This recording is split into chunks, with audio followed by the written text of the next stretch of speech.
இப்போ episode open பண்ணா last episode இல்லை சிம்பிளாக ஒரு விஷயத்தினால தான் அந்த பொண்ணு அவங்க அப்பாவோட வாயிலிருந்தே வந்து அவளை லார்ட் ஆக்கும்னு சொல்லியும் அதை ரிஜெக்ட் பண்ணுற மாதிரி பேசணும்னு நினைப்பா. ஏன்னா அங்கே ஒரு ட்விஸ்ட் இருக்குது. ஆக்சுவலி இந்த பொண்ணை லார்ட் ஆக்கிட்டாலும் அதை பரிதாபப்பட்டு தான் ஆக்கினாரு. உண்மையாகவே இந்த பொண்ணு ஸ்கில் கிடையாது, ஒரு திறனற்றவ அண்ட் ஒரு கர்ஸ்டு அப்படின்னு சொல்லிட்டு இவளை யாரும் ஃபாலோ பண்ண மாட்டாங்கன்றது அவளுக்கு நல்லாவே தெரியும். ஸோ வேறு விதமாக அவளோட கைகள்னால அவளே அந்த பொசிஷனை கைப்பற்றணுன்றதுக்காக அப்பா நான் என்னோட டிசிஷன் சேஞ்ச் பண்ணிட்டேன், ஏன்னா நான் வந்து லார்ட் ஆகணும்னு நினைக்கிறேன், அந்த லார்ட் பொசிஷனை நீங்கள் எனக்கு தான் தரோம் அப்படின்னு சொல்லிட்டு அவர் வாயிலிருந்து வரதுக்கு முன்னாடி இவளே அது வந்து வாயை விட்டு கேட்டுறான். ஸோ இப்படி கேட்டா அவங்க அப்பா என்ன பண்ணாரு, அதுக்கு நான் ஏன் அவனுக்கு கொடுக்கணும், உனக்கு என்ன தகுதி இருக்குன்ற மாதிரி கேட்பாரு இல்லையா. மெயினா அவங்க த்ரெட்டன் பண்ற அவளுக்கு கொடுத்துறாதீங்கன்ற மாதிரி இந்த பையன் கத்திட்டே இருக்கும்போது சரி முதல்ல சொல்லு என்ன ரீசனுக்காக நான் அவனை லார்ட் ஆக்கணும், அதுக்கு உனக்கு என்ன தகுதி இருக்கு, நான் வந்து மற்றவனை சூஸ் பண்ணா உன்னையே சூஸ் பண்ணணும் அப்படின்னு அவர் கேள்வி எழுப்ப. அண்ட் இதுல ஒரு முக்கியமான விஷயம் என்னன்னா அத்தனை பேருக்கு முன்னாடி அந்த சோல்ஜர்ஸுக்கு முன்னாடி அவர் த்ரெட்டன் பண்ணியிருக்கானா ஒரு தைரியம் மட்டும் தான் இருக்கு, அதை தாண்டி லார்ட் ஆகிறதுக்கு வேற என்ன தகுதி இருக்குன்ற மாதிரி தான் அவர் சொல்றாரு. அதுக்காக பின்னாடி இருக்க சைரனோட பவரை காட்டுறான். அதை பார்த்தாலே உங்களுக்கு தெரிஞ்சிருக்கும் இவர் பிளாக் ட்ரைப் செய்தவர், இவர் செம்ம ஸ்ட்ராங்கான ஃபைட்டர் அண்ட் இவர் சூசன் ஒன். ஸோ இந்த பவரை பயன்படுத்தி நீங்கள் எத்தனை சோல்ஜர்ஸ் கொண்டு வந்தாலும் சரி ஏன் பக்கம் இருக்கிறது ஒரு மிகப்பெரிய படம். இங்கே இருக்கிற எல்லாரையும் அவனால் கொள்ள முடியுமான்னு தெரியுது. ஆனால் அட்லீஸ்ட் 90% பீப்புளை வைப் அவுட் பண்ணுற அளவுக்கு இவருக்கு பவர் இருக்குது. ஸோ அந்த பவரை நான் எப்படியான பயன்படுத்தலான்றதை முதல்ல நீங்கள் தெரிஞ்சுக்கோங்க அப்படின்ற மாதிரி சொல்லல. அவள் போய் சொல்கிறா ஆல்ரெடி அந்த லிசார்டுக்கு டேமேஜ் ஆகி இன்ஜுரி ஆகி அவர் பயங்கரமாக டயர்டாக இருக்காரு, அவரால் சண்டை போட முடியுது அப்படின்னு பின்னாடி அந்த பையன் கத்த. அந்த லார்ட் நம்ம லேக்ராக்கா ஆல்ரெடி பார்த்துருவாப்பில் அவருக்கு இந்த ஜோசன் ஒன்னோட பவர் எந்த அளவுக்கு ஸ்ட்ராங்குன்றது நல்லாவே தெரியும். அதில் ஃபுல் பொட்டன்ஷியல் தெரியலனாலும் அதை பார்க்கும்போதே நமக்கு வந்து ஃபியர் இருக்கும் இல்லையா, சாவு நம்ம கண்ணில் பார்த்தா எப்படி இருக்கும் அந்த மாதிரி ஒரு சிச்சுவேஷன் அவர் ஃபேஸ் பண்ணிருப்பாரு. ஸோ கண்டிப்பாக அவங்கள இன்னைக்குமே வந்து குறைச்சி அட போடக்கூடாதுன்ற ஒரு மைண்ட் செட்டில் தான் இருப்பார். ஆக்சுவலி நம்ம எதிரிகளை என்றைக்குமே குறைச்சி மதிப்பிடக்கூடாது. எதிரிங்களாக இருந்தாலும் சரி நண்பராக இருந்தாலும் சரி எப்பன்னா அவங்க வந்து அவங்க ட்ரூ ஃபேஸை ரிவீல் பண்ணுவாங்கன்னு தெரியாது. ஆனால் இங்கே அவர் இன்னொரு ட்விஸ்ட்டை படிக்கிறார். என்ன விஷயம்னா இவர் எந்த ஒரு ஹையருமே டிசைட் பண்ணாமலே இறந்து போயிட்டாருன்னு வச்சுக்கோங்களேன் கரண்ட் லார்டு. அவங்க என்ன பண்ணுவாங்கன்னா அடுத்த ஹையராக சூஸ் பண்ணுறது இவங்க ஃபேமிலியில் இருந்தெல்லாம் பண்ண மாட்டாங்களாமா. ஆட்டோமேஷன் கேஸ்டலில் இருக்கவங்களே ஜட்ஜ் பண்ணி யார் வந்து ரொம்ப பொட்டன்ஷியல் அதிகமாக இருக்காங்கன்னு வெளியாட்களை கூட மாற்றுறதுக்கு சான்ஸ் இருக்குது. ஸோ யாருக்கு இன்ஃப்ளூயன்ஸ் அதிகமாக இருக்கும் அவங்க கூட லார்ட் ஆகிறதுக்கு வாய்ப்பு இருக்குது. இவங்க ஃபேமிலியில் தான் அவனுக்கு அவசியம் கிடையாது. அதனால தான் இது ட்விஸ்ட்டு. அவர் இறந்து போயிட்டார்னா அங்கே இருக்கிற யார் வேணால் லார்ட் ஆகலாம் அப்படின்ற மாதிரி சிச்சுவேஷன் கிரியேட் ஆகிடும். ஸோ ஆஃப்கோர்ஸ் அவங்க 2 பேரும் அதை பண்ணவே மாட்டாங்க ஹையரை சூஸ் பண்ணுற வரைக்கும். அப்போது அந்த சிச்சுவேஷன் எனக்கு தேவையே கிடையாது. ஆனால் வேலை அப்படி ஒரு சிச்சுவேஷன் வந்துச்சுன்னு வச்சுக்கோங்களேன், பிளாக் ஸ்கேல் ட்ரைப் இருக்காங்க இல்லையா அவங்களை கூப்பிட்டு வந்து இந்த ஆட்டோமேஷன் கேஸ்டலை பற்றி எனக்கு நல்லாவே தெரியும். ஸோ இது கான்கர் பண்ணி இந்த கேஸ்டல் எம்டி ஆக்கின பிறகு இந்த இடத்துலன்னா உட்கார் கேஸ்டலுக்குள்ளே நிறைய ஹியூமன்ஸ் இருக்கணும் அவசியம் இல்லை இல்லையா. அந்த கேஸ்டல் ரன் பண்ணால் மட்டும் போதும். அது லிசார்ட்மெண்ட் பண்ணா இல்லை இந்த ஹியூமன் பண்ணா என்ன, அதுக்கு ராஜாவா இருந்த அந்த பொண்ணு இருந்தால் போதும். அதுதான் அவளோட கோலு.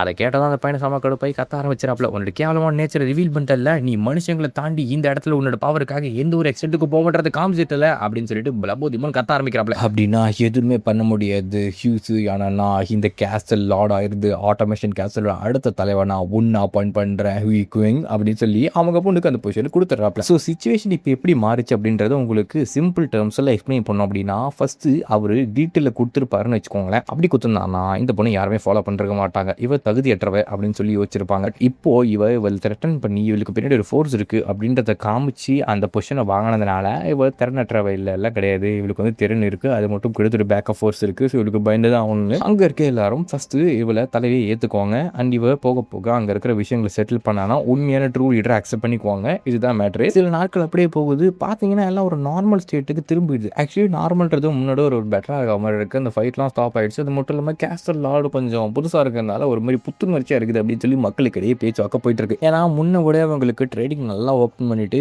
வேறு ஸ்பீசிஸ் அந்த இனம் மதம் அதெல்லாம் பார்க்காம ஏகப்பட்ட இடத்துல வந்து ட்ரேடிங்ஸ்க்கு வந்துட்டு இருக்காங்க போல. இதனால இவங்களை பற்றி நிறைய பேருக்கு தெரிய ஆரம்பிக்குது அண்ட் ட்ரேடிங்ஸ் அதிகமான. ஸோ ஆஃப்கோர்ஸ் அந்த இடத்துல இன்கமும் அதிகமாகும் இல்லையா. அண்ட் அந்த 4 ஃபேமிலிஸ் இருக்காங்க இல்லையா அவங்க யாரும் எதுவும் பண்ணுற மாதிரி தெரியல, இந்த லார்ட்ஷிப் அக்செப்ட் பண்ணிட்டாங்கன்றதால சைலண்டாக இருக்காங்களா ஒவ்வொருத்தரும். இதெல்லாம் பார்த்தா அந்த பையன் இது மாதிரி எங்கன்னா சிக்கமாக போயிடும். ஏன்னா இவன் பொசிஷன் போக போக வீக் ஆகிட்டு போகுது. இவனை இங்கே இருந்தாலும் அசசினேஷன் பண்ணிடுவாங்கன்றது தெரியும். அதனால் வெளியே போயிட்டு பவர் இன்க்ரீஸ் பண்ணி நம்ம வந்து ரிவெஞ்ச் எடுக்கிறதுக்கு வருவோம். சக்கம்மா படத்தில் வர பசுபதி மாதிரி நாமளும் போயிட்டு நிறைய மந்திர வித்தைங்களை கற்றி இங்கே வந்து விந்த காட்டலாம் அப்படின்னு சொல்லி நினச்சிக்கிட்டு இருக்கான் போல. ஆடா ஏறி போகும்போது அங்கே அவனுக்கு டெஸ்ட் கொடுத்துட்றாங்க. யாரான்னு பார்த்தா நம்ம சைரன் தான். டே இனி என்னடா இங்கே பண்ணுற மாதிரி கேட்டால் நான் என்ன பண்ண உனக்கு என்ன பிரச்சனை, நான் என்ன பண்ண இது பிரச்சனை கிடையாது, எங்கே வேணா போய் சொல்ல போட அந்த பக்கம் வந்து சொல்லிட்டு அவன் தொத்தி விட்டுறாப்ல. நீ இங்கேருந்து போனாலும் பெருசாக எதுவும் அச்சீவ் பண்ண போகிறது இல்லை அப்படின்ற மாதிரி சொல்லல. போடா என்ன அது நீ சொன்ன எனக்கு அவசியம் கிடையாதுன்னு அவனை அங்கே முனைகிட்டே அந்த இடத்துல தப்பிச்சு போகிறானா. அப்படி அவன் போகும்போது யாரோ ஒருத்தர் சொல்லி நான் கேள்விப்பட்டேன், உன்ன மாதிரி தொல்லைங்கள்லாம் கூட வச்சுக்கவே கூடாது அப்படின்னு சொல்லிட்டு அது இப்போ இருக்க கரண்ட் லார்டுக்கு ஆபத்தாக இருக்கும் அப்படின்னு கரெக்டாக அவன் என்ன பண்ணுவான்னா ஒரு மாதிரி சிம்பிள் கோட்டப்பில் அந்த சிம்பிளை பார்த்த பிறகு கரெக்டாக அந்த காப்ளிட்ஸ் ஒரு அசசினேஷன் பண்ணி அந்த பையனை முடிச்சு விட்றாங்க. ஏன்னா ஃபியூச்சரில் ஒரு பெரிய ப்ராப்ளம் வருவான், இவன் பவானி மாதிரி வச்சானுங்க போல சின்ன புல் பூண்டு கூட விட மாட்டேன் அப்படின்னு சொல்லிட்டு அதுக்கப்புறம் ஏன் அதை ஹேண்டில் பண்ணுறது பெரிய மரமாக வளர்ந்துட்டா. சரி நான் ஒத்துக்கிறேன், நான் தோத்துட்டேன் அப்படின்னு ஹெகிமோனியும் அக்செப்ட் பண்ணிக்கிறப்போ, என்னடா உடனே ஒத்துக்கிட்டேன், ஆமாப்பா நம்மளோட டிஃபீட் அக்செப்ட் பண்ண முடியல, என்னைக்குமே சக்ஸஸ் நோக்கி ஓட முடியாது அப்படின்ற மாதிரி பஞ்சிட்டு இல்லை ஒரு அப்பல நான் ரொம்ப வெக்ஸ் ஆயிட்டேன்.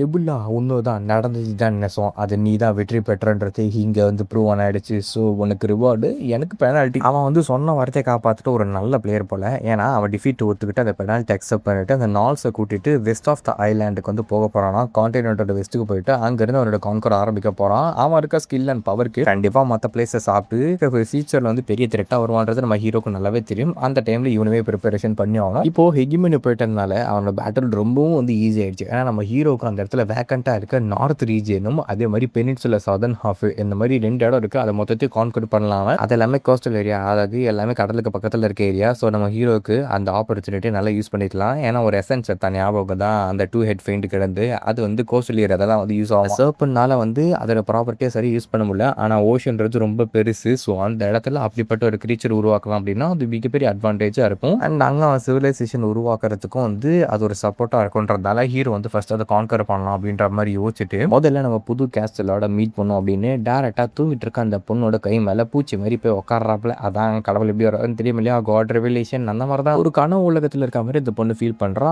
பார்த்தா அங்கே ஒரு உருவம் நிற்குது. ஓ நீங்கள் தான் ப்ளூ காட் இன்செக்டா அப்படின்னு சொல்லிட்டு அவள் கேள்வி கேட்கையில் நம்ம ஹீரோ அப்படியே சைலண்டாக நின்றுட்டு கையிலேருந்து ஒரு பவர் மாதிரி வந்துகிட்டு இருக்கு. உங்ககிட்ட இந்த நிறைய ஹெல்ப் நான் வந்து வாங்கியிருக்கேன், உங்களை வந்து நம்புறவங்க இந்த ஹெல்ப் பண்ணியிருக்காங்க. அண்ட் இது வந்து ஒரு ஆரம்ப கட்டன்றது எனக்கு புரியுது. இப்போதைக்கு எனக்குன்னு சொந்தமாக பெரிய நிறைய விஷயங்கள் கிடையாது. பட் ஃபியூச்சரில் உங்களுக்கு ஏற்ற மாதிரி நிறைய விஷயங்கள் நான் ப்ரொவைட் பண்ணேன், சாக்ரிஃபைஸ் பண்ணுவேன் அப்படி இப்படின்னு சொல்கிறா. அப்படி என்ன இதுலாம் தெரியல, ஆனால் ஏதோ ஒரு வகையில் உங்களுக்கு ஹெல்ப்ஃபுல்லாக இருந்தாக்கா அது வந்து உங்களுக்கு செய்கிற சேவையாக நான் எடுத்துக்குவேன், அது எனக்கு ரொம்ப சந்தோஷத்தை கொடுக்கும் அப்படின்னு சொல்லியும் அந்த பொண்ணு பேசுறது. அவளுக்கு எப்படி பேசணும்னு தெரிஞ்சிருக்கு ஆக்சுவலி. அப்போ நம்ம ஹீரோ ஒரு விஷயத்தை காட்டுவாப்பில், இது பார்த்தா அயன் பிளேட் மாதிரி இருக்கே, ட்ரேடிங்க்கு நாங்கள் யூஸ் பண்ணுற அந்த அயன் பிளேட்டை பற்றி சொல்கிறீங்களா, எனக்கு அதை பற்றி புரியல, என்னன்னு தெளிவாக சொல்லுங்கள். ஒரு வேளை நான் உங்களுக்கு படத்தை ஆஃபர் பண்ணுமோ, பார்த்தா டக்குன்னு பக்கத்தில் சைரன் வந்துடும். அப்படியே டே சைரனா உன்னால் எங்கள் 2 பேரும் பார்க்க முடியுதா, கடவுளை பார்க்க முடியுதா அப்படின்ற மாதிரி கேட்டுக்கிட்டே இருக்கையில் என்ன அது கடவுளா அப்படின்னு சொல்லிட்டு அப்படியே அந்த ஸ்டேட்லேருந்து எழிஞ்சு பார்த்தா அது ஒரு ட்ரீமு, அதெல்லாம் வந்து கடவுளை தான் வரணும் அப்படின்ற மாதிரி சொல்லுவாங்கல்ல. கடவுள் வந்து நமக்கு இந்த ரிவிலேஷன் கொடுத்தாரு, இப்படி இப்போ சொன்னார் அப்படி சொன்னார் அப்படின்னு சொல்லிட்டு அதை மாதிரி தான் நடந்துருக்கீங்க. இப்போ டீம் இவனு சேர்லேருந்து அந்த கடவுள்லேருந்து எழுச்சிக்கின பிறகு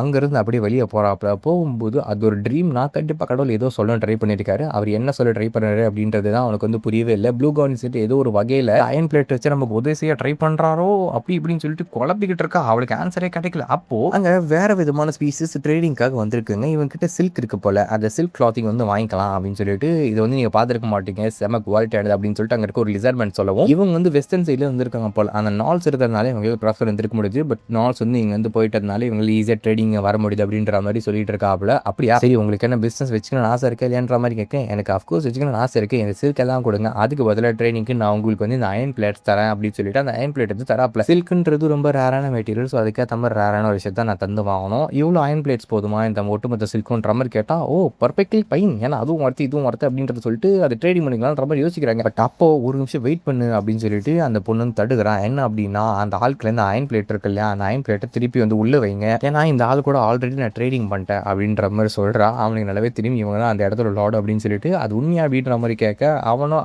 ஆமாங்க நான் மறந்துட்டேன், இந்த லேடி முதலே சொன்னாங்க, எனக்கு காசு கொடுத்துட்டாங்க. அப்படியா, நான் நீங்கள் பிரச்சனை தேடி வரல, சரி விடுங்க வேறு ஏதாவது கடையில் வாங்கிக்கிறேன் அப்படின்னு சொல்லிட்டு அந்த ட்ரோலும் அங்கேருந்து போயிடுறாப்புல.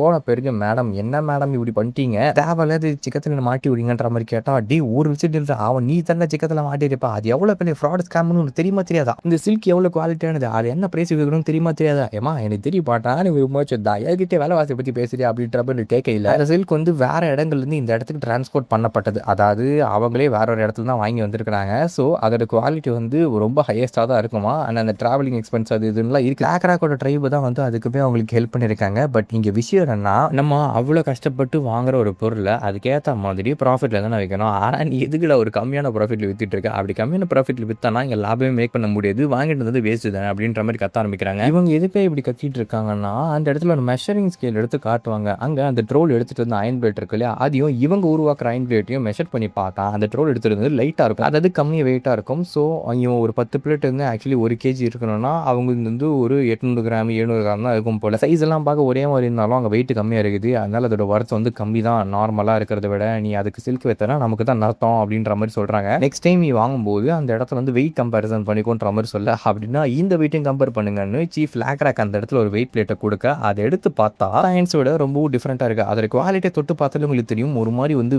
வேற மாதிரி வைப்பு கொடுத்துக்கிட்டு இருக்கு. விஷயம்னா அது ஏன்ஷியன்ட் ரூயின் இருக்கு இல்லையா, அங்கேருந்து அதை கண்டுபிடிச்சிருப்பாங்க. ஆனால் ஸ்மெல்டிங் ப்ராசஸ் வச்சு அது ஈஸியாக வந்து மெல்ட் பண்ண முடியாது. அதுக்கு வந்து ஹை ப்ரெஷரு பயங்கரமான ஸ்மெல்டிங் ப்ராசஸ்லாம் பண்ணுமாமா. ஸோ ஆட்டோமேஷன் கேஸ்டில் அதெல்லாம் வந்து கயிற்று இருந்தவங்கன்றதுனால இவங்க கீழே குத்துருக்காப்புல, இந்த ஜாப் உங்களால் முடிக்க முடியுமா அப்படின்னு. உங்களால் அதை மெல்ட் பண்ணி வெப்பன்ஸாக மாற்ற முடியுமான்ற மாதிரி கேட்க, அப்போ தான் அந்த பொண்ணுக்கு ஸ்ட்ரைக் ஆகுது. நம்ம ஹீரோ தான் சொல்லியிருக்கான், இவங்க எடுத்துட்டு வர இந்த அயன் பிளேட்ஸை மெல்ட் பண்ணி வெப்பனாக மாற்றது தான் அவங்களோட அடுத்த கட்ட குறிக்கோளை நம்ம ஹீரோ ஆசைப்படுறான்னு அதை உணரும் போது அப்படி இந்த எபிசோட முடிக்கிறாங்க. இந்த எபிசோட் எப்படின்னு சொல்லிட்டு மறக்காம கமெண்ட் தெரிஞ்சிச்சுங்க. இதே மாதிரி நிறைய இன்ட்ரெஸ்டிங் வேலை சீரிஸ் நினைச்சிருக்கேன். நம்ம சப்போர்ட் பண்ணுங்க. அடுத்த மாதிரி டாடா பை பை. வலிமையாக கைஸ்.